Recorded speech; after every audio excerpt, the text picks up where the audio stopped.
कृष्णपादानुसेवया। सूत उवाच अपिपलद्धर्मराजः पितृवद्राजन्यं प्रजा निःस्पृहः सर्वकामेभ्यः कृष्णपादानुसेवया। Please recite. सूत उवाच अपिपलद्धर्मराजः पितृवद्राजन्यं प्रजा निःस्पृहः सर्वकामेभ्यः कृष्णपादानुसेवया। सूत उवाच अपिपलद्धर्मराजः पितृवरञ्जनयन् प्रजा निःस्पृहः सर्वकामेभ्यः कृष्णपादानुसेवया। सूत उवाच अपिपलद्धर्मराजः पितृवरञ्जयन् प्रजा निःस्पृहः सर्वकामेभ्यः कृष्णपादानुसेवया। शब्दार्थ। सूत उवाच, शील सुत गोस्वामी ने कहा, अपिपलद शासित संपन्नता, धर्मराज राजा युधिष्ठिर ने, पितृवत अपने पिता के समान, रंजयन प्रसन्न करते हुए, प्रजा जन्म ग्रहण करने वालों को, निःस्पृह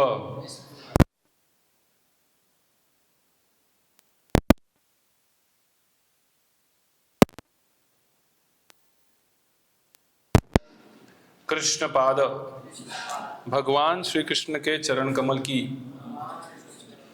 अनुसेवया निरंतर सेवा करते रहने से। अनुवाद और तात्पर्य। कृष्ण कृपामूर्ति अभय चरणारविंद भक्ति वेदांत स्वामी श्रील प्रभुपाद द्वारा। श्रील प्रभुपाद की। अनुवाद। श्रील सुगत गोस्वामी ने कहा, सम्राट युधिष्ठिर ने अपने राज्य काल में सबके ऊपर उदारता पूर्वक शासन चलाया। वे उनके पिता तुल्य ही थे। उन्हें कोई व्यक्तिगत आकांक्षा नहीं थी और भगवान श्री कृष्ण के चरण कमलों की निरंतर सेवा करते रहने के कारण वे सभी प्रकार की इंद्रिय तृप्ति से विरक्त थे। मेरे पीछे दोहराइए। श्रील सुत गोस्वामी ने कहा, सम्राट युधिष्ठिर ने अपने राज्य काल में सबके ऊपर उदारता पूर्वक शासन चलाया। वे उनके पिता तुल्य ही थे। उन्हें कोई व्यक्तिगत आकांक्षा नहीं थी और भगवान श्री कृष्ण के चरण कमलों की निरंतर सेवा करते रहने के कारण वे सभी प्रकार की इंद्रिय तृप्ति से विरक्त थे। तात्पर्य।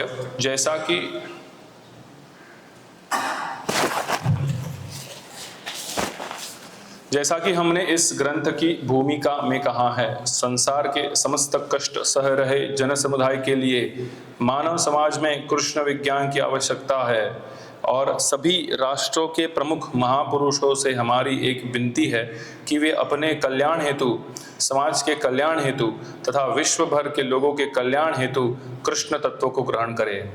यहाँ पर सत्य की प्रतिमूर्ति महाराज युधिष्ठिर के उदाहरण से इसकी पुष्टि होती है। भारत में लोग राम राज्य की लालसा करते हैं क्योंकि भगवान श्री राम आदर्श राजा थे और भारत के सभी राजा या सम्राट पृथ्वी पर जन्म लेने वाले प्रत्येक प्राणी की संपन्नता के लिए विश्व के भाग्य का नियमन करते थे। यहाँ पर प्रजा शब्द महत्वपूर्ण है। इसका व्युत्पत्तिक परक आशय है, जिसने जन्म लिया है वह।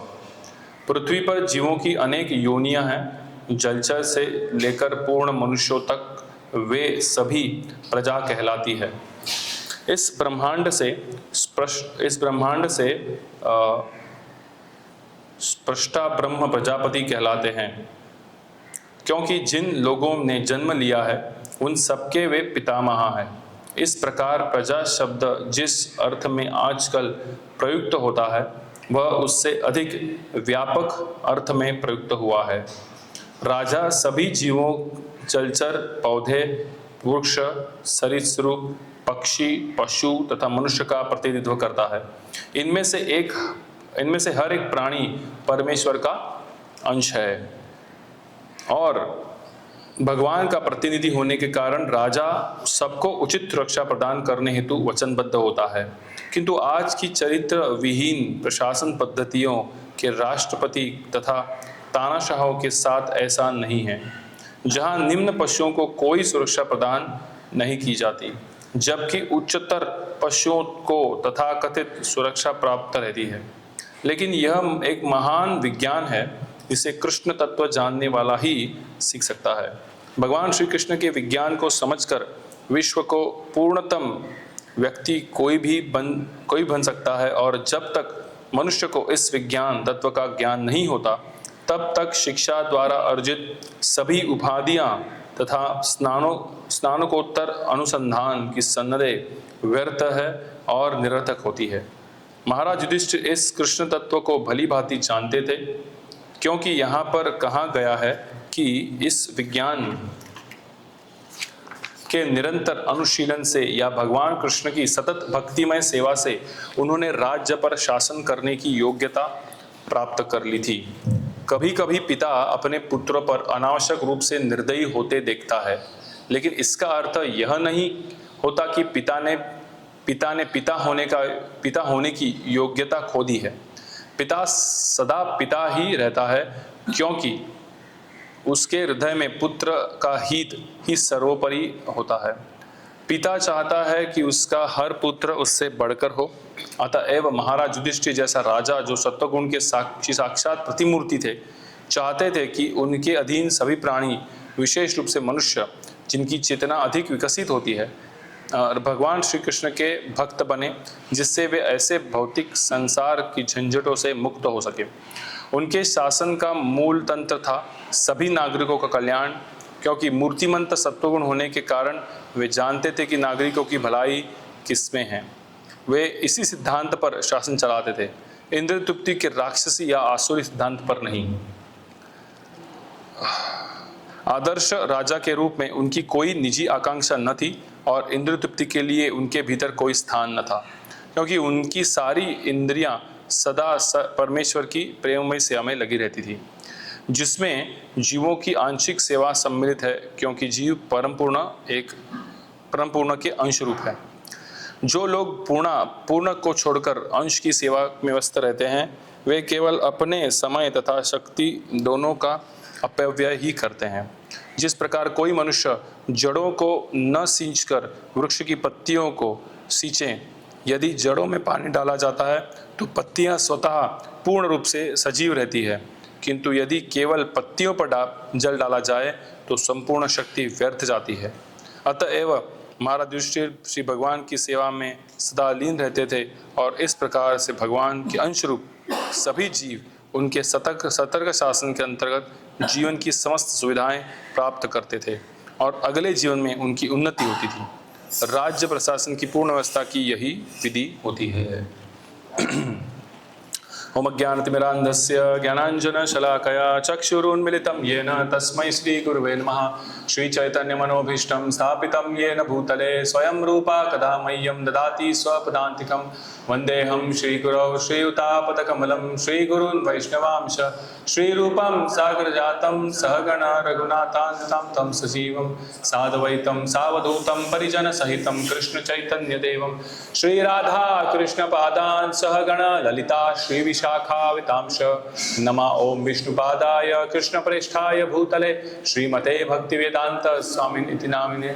नमस्ते सारस्वते देवे गौरवाणी प्रचारिणे निर्विशेष शून्यवादी पाश्चात्य देशधारिणे। नमः ओम विष्णुपादाय कृष्णप्रेष्ठाय भूतले श्रीमते भक्ति सिद्धांत सरस्वती नामिने। श्रीवार्षभान्वी देवी दायिताय कृपाभये कृष्ण संबंध विज्ञान दायिने प्रभवे नमः। माधुर्य जुल प्रेमाढ्य श्री रूपानुगा भक्तिदा श्री गौर करुणा शक्ति विग्रहाय नमस्ते। नमस्ते गौरवाणी श्रीमूर्तये दीनतारिणे रूपानुगा वृद्धा अपसिद्धांत ध्वांतहारिणे। नमो गौर किशोराय साक्षात् वैराग्य मूर्तये विप्रलंबार सांबोधे पादांभोजाय ते नमः। नमो भक्ति विनोदाय सच्चिदानंद नामिने गौर शक्ति स्वरूपाय रूपानुगा वरायते। गौर आविर्भाव भूमे स्वाम निर्देश सज्जन प्रिया वैष्णवा सार्वभौम श्री जगन्नाथाय ते नमः। कल्पतरुभ्यश्च कृपा सिंधुभ्य एव च पतितानां पावनेभ्यो वैष्णवेभ्यो नमो नमः। नमो महावदन्याय कृष्ण प्रेम प्रदायते कृष्णाय कृष्ण चैतन्य नामिने गौरतिषे नमः। पंचतत्वात्मकं कृष्णं भक्तरूपा स्वरूपकं भक्तावतारं भक्ताख्यं नमामि भक्तशक्तिकं। हे कृष्ण करुणा सिंधु दीनबंधु जगत्पते गोपेश गोपिका कांता राधा कांता नमस्तुते। जयतां सुरतो पंगोर्मम मंद मतिर्गति सर्वस्वपादां भोजव राधा मदन मोहन।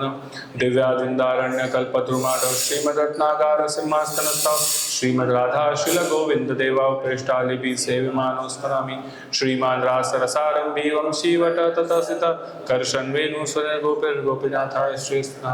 सप्त कांचन गौरांगी राधे वृंदावनेश्वरी वृषभानुसुते देवी प्रणमामि हरिप्रिये। जय श्री कृष्ण चैतन्य प्रभो नित्यानंद श्री अद्वैत गदाधर श्रीवासादि गौर भक्त वृंदा। हरे कृष्णा कृष्णा कृष्णा हरे हरे हरे राम राम राम हरे। श्री राधा माधव की, श्री जगन्नाथ बलदेव सुभद्रा की, गौर निताय की, श्रील प्रभुपाद की।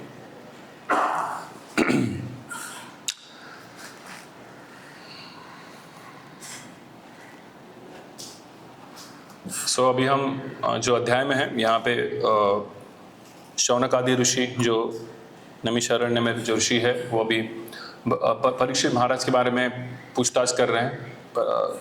परीक्षित महाराज का वर्णन करने के, उनका कैसे जन्म हुआ, उन्होंने कैसे अपना देह छोड़ा, देह के बाद वहाँ पे क्या उनका गति था, ये सब डिटेल में पूछा है। इसका अभी सूत गोस्वामी क्या कर रहे हैं, आंसर देने को शुरुआत कर रहे हैं। तो सूत गोस्वामी ने ये सुना सुखदेव गोस्वामी से और अभी रिपीट कर रहे हैं। तो यहाँ पे वो बता रहे हैं, अभी परीक्षित महाराज के बारे में बताना है तो चालू किससे कर रहे हैं, युधिष्ठिर महाराज से। परीक्षित महाराज के कौन है, ग्रैंडफादर, परीक्षित महाराज ग्रैंडफादर युधिष्ठिर महाराज, और ना ग्रैंडफादर है ना, ओके ग्रैंडफादर है। तो क्योंकि परीक्षित युधिष्ठिर महाराज कौन थे, धर्मराज थे और भगवान कृष्ण जैसे भगवद्गीता में बताते हैं धर्म संस्थापनार्थाय संभवामि हो गया। तो एक राजर्षि को गद्दी पर बिठाने या उसको कारभार संभालने के देने के लिए भगवान ने ये पूरा रचना की थी। और फिर जब ही युधिष्ठिर महाराज युद्ध के बाद राजा बनते तो उसका ये पूरा उल्लेख है अभी यहाँ पे कि उन्होंने कैसे एडमिनिस्ट्रेशन किया। दिस इज ये जो पर्पट्स है कैंटो 1 के पर्पट, ऐसे कहा जाता है कि प्रभुपाद जब ये भागवतम का वर्णन कर रहे थे, भागवतम लिख रहे थे, तो प्रभुपाद के ऑल द टीचिंग्स प्रभुपाद ने कैंटो 1 में डाले हैं। क्योंकि प्रभुपाद कहते थे कि मुझे पता नहीं मैं कितने समय तक जीवित रह पाऊंगा, कितना मैं लिख पाऊंगा, बट इसलिए प्रभुपाद ने, और फर्स्ट कैंटो प्रभुपाद ने यूएस में जाने के पहले ही लिख दिया था। मतलब तो फर्स्ट कैंटो में आप अगर देखोगे कि फर्स्ट कैंटो के पर्पट्स बहुत बड़े बड़े हैं प्रभुपाद के, पर एकदम ये भी पर्पट थोड़ा बड़ा है, सब 3-4 पॉइंट्स प्रभुपाद ने अच्छे से कवर किए हैं। तो फर्स्ट कैंटो के पर्पट इतने बड़े हैं और इतने सखोल है कि हमें पूरा प्रभुपाद को क्या कहना है वो पर्पट से, और हमें क्या समझना चाहिए पूरे अगर कैंटो फर्स्ट भी हमने पढ़ लिया होगा तो भी हमारा निश्चिंत रहे हम है कि नहीं। पढ़ना चाहिए आगे भी, भागवतम पूरा पढ़ना चाहिए, बट एक कैंटो में प्रभुपाद ने पूरी अपनी एक्सटेसीज भर दी है। तो इसमें प्रभुपाद लिख रहे हैं कि बहुत अच्छे से कि कैसे टीचिंग्स दे रहे हैं अभी के राजाओं को या अभी के एडमिनिस्ट्रेटिव क्लास को। प्रभुपाद इस परपट के माध्यम से एक टीचिंग देना चाहते हैं। वो बोलते हैं कि जैसे महाराज युधिष्ठिर ने राज्य किया, महाराज युधिष्ठिर ने कभी ये नहीं देखा कि उसके किंगडम में कौन जन्म लिया है, चाहे वो पौधा क्यों ना हो। कितने स्पीशीज़ है, 84 लाख स्पीशीज़ है कि नहीं। तो वो चाहे वो कीटक हो या पेड़ पौधा हो या एक्वाटिक हो, कोई भी हो, अगर वो मेरे बाउंड्री में है। अभी युधिष्ठिर महाराज की बाउंड्री क्या था तभी? पूरा जगत ही, पूरा अर्थली प्लैनेट ही युधिष्ठिर महाराज का बाउंड्री था, है कि नहीं। भारतवर्ष कहलाता था। तो जो भी ये पृथ्वी पर जन्म लेता है या तो राजा का कर्तव्य है कि उसको क्या करना, प्रोटेक्शन देना। और प्रभुपाद लिखते हैं कि राजा खुश होता है, कभी खुश होता है जब भी वो देखता है कि फादर के बारे में बताया गया है, इसमें भी कहा है ना कि he was exact like a father, पिता तुल्य थे। किसके पिता तुल्य थे? अपने प्रजा के लिए वो पिता के समान थे। और हमेशा पिता को लगता ही है कि मेरा जो पुत्र है, मेरी पुत्री है, ये इनका क्या हो। उनका अभी मटेरियलिस्टिक फादर मदर क्या सोचते हैं, भौतिकतावादी वालों, कि इन लोग ज़्यादा कमाएं, हम लोगों ने गरीबी में स्थान गंवाया है, इन लोग और पैसा कमाएं, इन लोग और बड़े बड़े डिग्री लेके आए, ये सोचते हैं ना।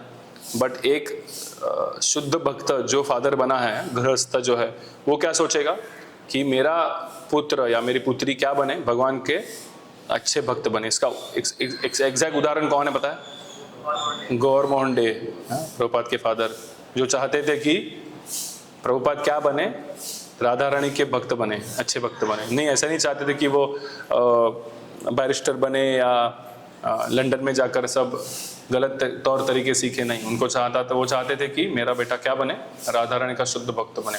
और उसके लिए वो बहुत साधुओं को अपने घर पे बुलाते थे, और जो भी साधु घर पे आते उनको बोलते थे, इनको क्या करो, मेरे बेटे को ब्लेस करो, ये राधा रानी का शुद्ध भक्त बने। तो ये होता है एक फादर का कर्तव्य, मुझे एक कृष्णा कॉन्शियस पिता।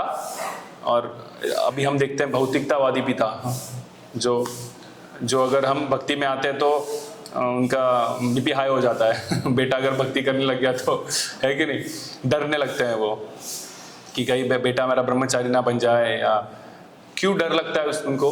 क्योंकि उनको लगता है कि ये मैंने अगर पुत्र को जन्म दिया है तो मेरा कौन है, ये मेरे बुढ़ापे की कट्टी है, या है कि नहीं, मेरे बुढ़ापे का सहारा है ये। अगर ये ब्रह्मचारी बन गया तो मुझे कौन संभालेगा? तो दे हैव अ फियर किस बात का है कि ये शरीर को कौन संभालेगा। बट भगवान कृष्ण पे डिपेंडेंस नहीं है। युधिष्ठिर महाराज ने देखा जब भी भगवान कृष्ण ये धराधाम छोड़ के चले जाते हैं, है कि नहीं, तो जब युधिष्ठिर महाराज को समझता है कि Krishna has departed for his own abode, Yudhishthira Maharaj immediately decision लेते हैं, चलो अभी हमारा भी समय आ गया है कि हमें यहाँ से निकलना है। कुछ आसक्ति नहीं है, उन्होंने इमीडिएटली जो पूरा राज्य है परीक्षित महाराज के हाथ में दे दिया और प्रस्थान करने चालू कर लिया। तो उसके आगे आएगा वर्णन, आगे के चैप्टर में इसका वर्णन है। तो बहुत अगर कृष्णा कॉन्शियस भक्त है, तो अगर शुद्ध भक्त है, तो उसका क्या है, उसकी आकांक्षा ही नहीं है मटेरियल। अगर उसको पता चलता है कृष्ण भगवान ही मेरे लिए या मेरे फैमिली के लिए या मेरे राजा होगा मेरे प्रजा के लिए, ये एक ही उद्देश्य है, उनकी सेवा करना। और जब भी भगवान चले गए तो युधिष्ठिर महाराज सोच लिया अभी मेरा इधर कुछ काम है नहीं, मैं भी यहाँ से प्रस्थान करता हूँ। और युधिष्ठिर महाराज को देखकर युधिष्ठिर महाराज अगर किंगडम छोड़ रहे हैं, दूसरा भाई सोच रहा है चलो अच्छा हुआ, बड़ा भाई किंगडम छोड़ रहा है, मुझे अभी मिलेगा। ऐसा नहीं था, है कि नहीं। इवन भीम, युधिष्ठिर, नकुल, सहदेव, अर्जुन, सब, इवन द्रौपदी, उन लोगों ने भी क्या किया, उनके साथ गमन किया किसका, कि चलो अभी रिटायरमेंट हो गया हमारा। उन्होंने ऐसा सोचा नहीं कि मेरे बड़े भाई त्याग रहे तो मैं उसको एंजॉय करता हूँ, नहीं। क्योंकि सभी पांडव इंक्लूडिंग द्रौपदी क्या थे, भगवान के शुद्ध भक्त थे। तो उनको सबको पता था कि हमारा जीवन का उद्देश्य क्या है। अगर युधिष्ठिर महाराज हमारे सामने कुछ आइडियल स्टेप्स रख रहे हैं तो हमें भी वो फॉलो करने चाहिए। और हम पूरे महाभारत के पूरे पास टाइम में देखते हैं, है कितने बार पांडवों को क्या बोलते हैं उद्वेग में डाला गया, हाँ, दुर्योधन और के पार्टी की तरफ से, बट कभी भी उन्होंने अपनी मर्यादा का उल्लंघन नहीं किया। क्यों? बिकॉज हर समय भीम और अर्जुन भी कितने भी वो क्रोधित हो जाए, हर समय उनको मार्गदर्शन करने वाला वहां पे या उनको रोकने वाला, सही मार्ग पर चलने बताने वाला कौन था?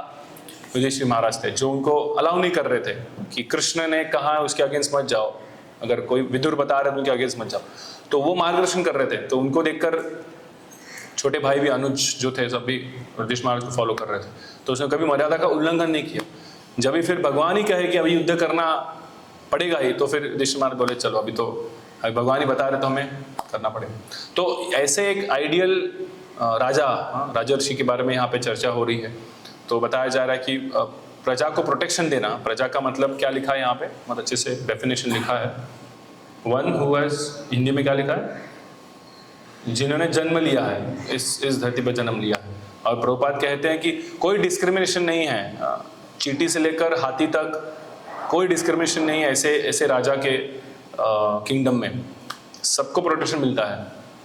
बट अगर हम अभी देखते हैं, प्रभुपाद कहते हैं कि मॉडर्न जो सोसाइटी है वहाँ के एडमिनिस्ट्रेटिव लोग क्या करते हैं कि जो लोअर स्पीशीज है या लोअर स्पीशीज का जो डेफिनेशन अभी समाज में कैसे आता है, इंटेलिजेंस के बेसिस पर, ह्यूमन आदमी इंटेलिजेंट बहुत है तो हायर स्पीशी हो गया और हायर यूनी हो गया, और जो अगर इनको इंटेलिजेंस नहीं है या ज़्यादा बोल नहीं सकते अदर प्राणी, इन लोगों को उन्होंने निम्न स्तर में डाला हुआ है और बोल नहीं सकते, उनके क्रंदन बोलो या उनके प्रॉब्लम्स बता नहीं सकते, तो उनको मारो, ऐसा ही है ना, इजीली मारा जाता है। अभी करंट सोसाइटी में एडमिशन चल रहा है, वहाँ पे क्या है, सिर्फ प्रोटेक्शन किसको दिया जाता है, आदमियों को, मतलब ह्यूमन बींग्स को प्रोटेक्शन, उनके अगेंस्ट लॉ, उनको मारेंगे तो there is a law, but इतने सारे प्राणी हैं, उनको कोई मारता है तो उसके अगेंस्ट कुछ लॉ नहीं है कि नहीं,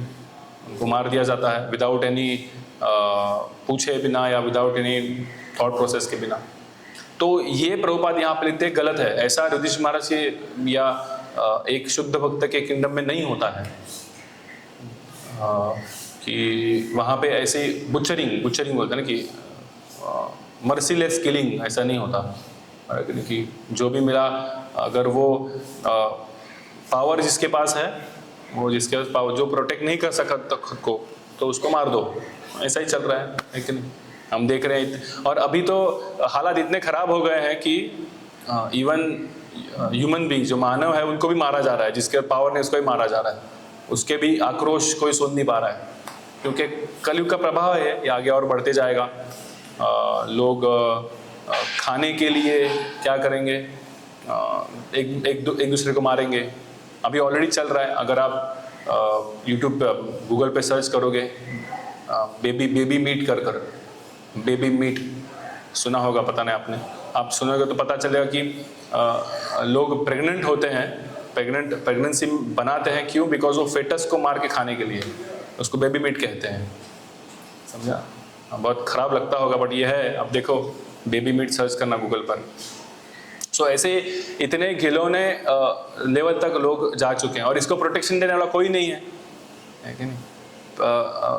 ऑफ कोर्स गर्भपात और अबॉर्शन ये ऑफिशियली नॉट अलाउड है, बट पैसा दे के सब कुछ हो रहा है। बाहर के कंट्रीज में आप जाओगे तो ये सब कुछ लीगल है, और उधर वहाँ के एडमिनिस्ट्रेटिव लोगों को उनका कहना क्या है, जब तक बच्चा पैदा नहीं होता, जब तक वो फिजिकली बाहर मम्मी के शरीर से बाहर नहीं आता तब तक जन्म नहीं हो उसका, मतलब अंदर ही मार दिया तो क्या, there is no kill, sorry.